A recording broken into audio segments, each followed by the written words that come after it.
Hi, my name is Marty Wood. I'm an elder at the Southview Church, and for the last few years I've been working on our streaming service. And I wanted to tell you a little bit about what we've been doing, what we've changed, share with you some of our learning experiences, which I hope will help everybody. If you hear anything in this that you'd like to hear more about or talk to me about, you can reach out to the Southview Church. You'll be put in contact with me, and I will do my best to help you with whatever you have going on, cameras or streaming questions, things like that. Um, Back in 2019, we decided to take a second look at our streaming service to see what we could do to improve it. One of our primary goals was to make it a richer experience for those who are joining us virtually. So that started out with upgrading our resolution, making our cameras have the ability to come in nice and tight on our presenters. Make sure that as you watched, you could see, how someone was presenting themselves, what was going on with their face, things like that, that just make that a richer experience. And to do that smoothly, we opted to go with a 2-camera system that is transmitted wirelessly so that it can be taken down each week or used in another location. We went with 1080p cameras, and we are streaming to YouTube and Facebook each week. We've chosen those public platforms because they offer discoverability and ease of use. We want to make sure that not just our church members are watching, but we have the opportunity to reach our community around in a place where hopefully they're expecting to find us. They can Google and find our website, find links to our YouTube or to our Facebook, and join us and find out a little bit more about us. Back in 2019, we were making the decision thinking kind of somewhat long term. We're worshiping in a house that we're renting currently, so that informed a lot of our choices. But, and after we made that decision to go forward with the system that I'll talk to you about in a little bit, the pandemic happened. And we feel extremely blessed that we were able to order in a time where the equipment was still pretty readily available and we could get it in a pretty short period of time. Now, as you know, after that period, things started to shut down. We went into a fairly long period of time where we were inviting all our church members to join us virtually to watch the presentations that we were putting together each week. But after we went back to a model where we were inviting people to join us in person, you might expect that our numbers would go down, but that's not been the case. We've seen increased numbers of people watching us online, and that's been very encouraging to us. We've had people actually join our congregation because they found us through searching Google. They were able to join us virtually to get a sense of what our worship was like, what kind of messages we were presenting in a very low commitment environment. And then they came and joined us. We've heard a number of times from our lead pastor, Pastor Lee, that somebody would come in and they would know his name, but he hadn't met them prior. Folks would know names of other people in the congregation they'd seen up front, people who are regularly leaders in our service, know their names and all that. So it's been a really tremendous blessing that's become an increasingly important ministry, means that we can use to outreach to our community around us. We have run into problems with Facebook and YouTube. There are concerns about copyright and things like that. But if you're careful, you can get around a lot of that kind of stuff.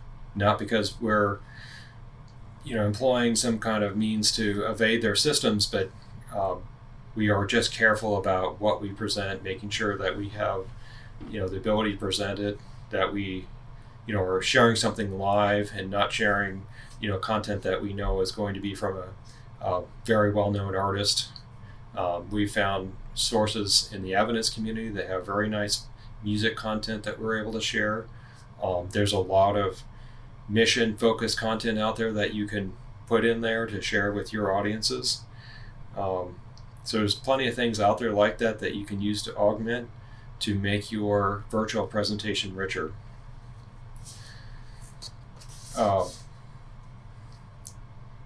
Some other things that have been takeaways for us. This has become also an important ministry inside the church itself.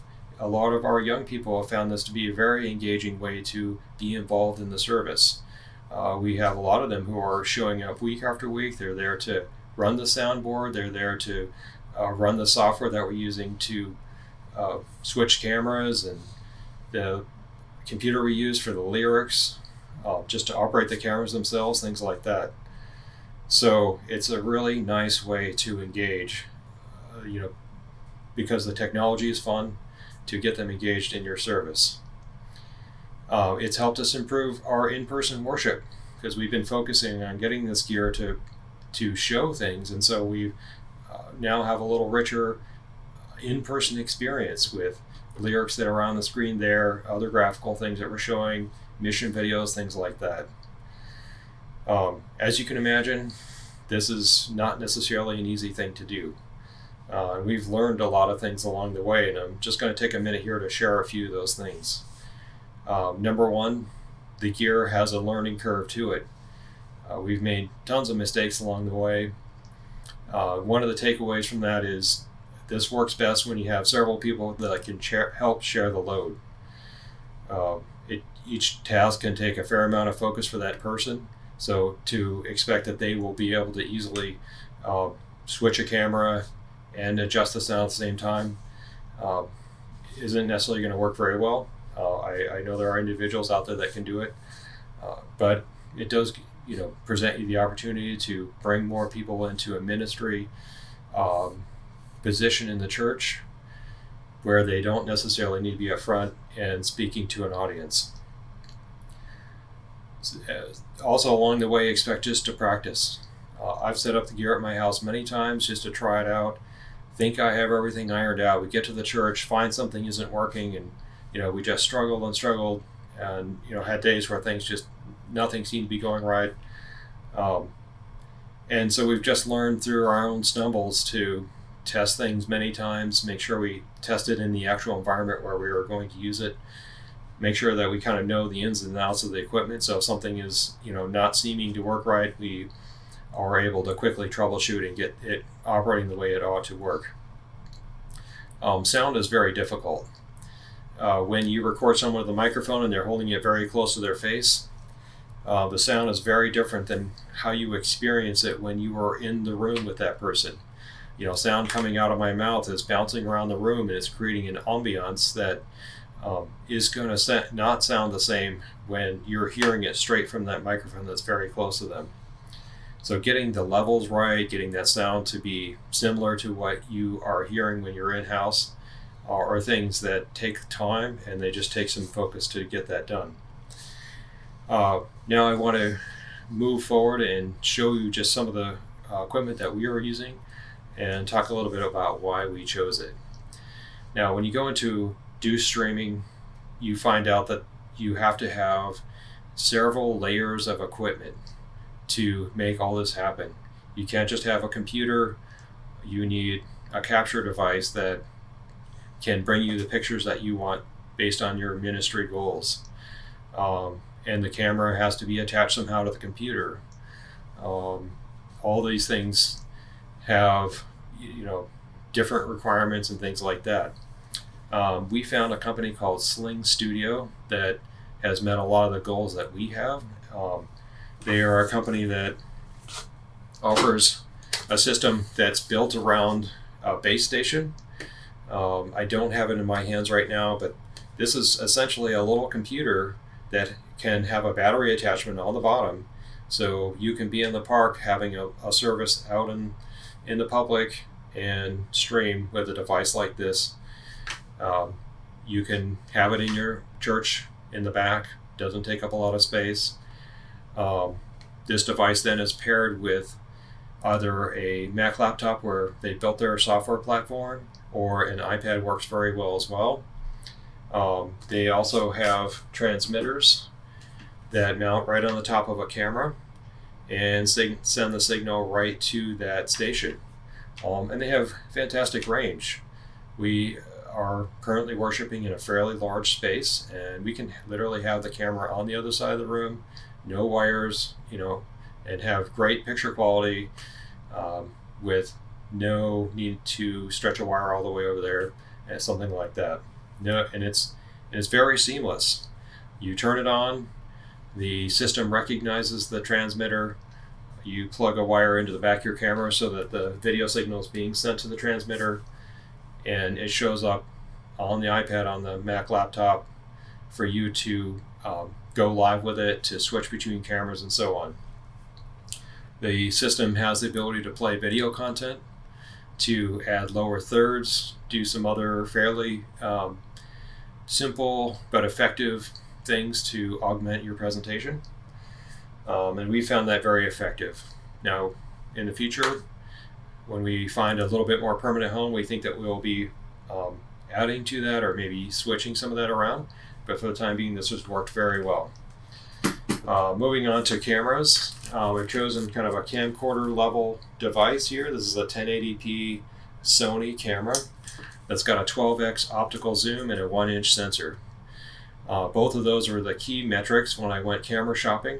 Our system streams at maximum of 1080p, 30 frames a second. Well, I believe it also goes to 60.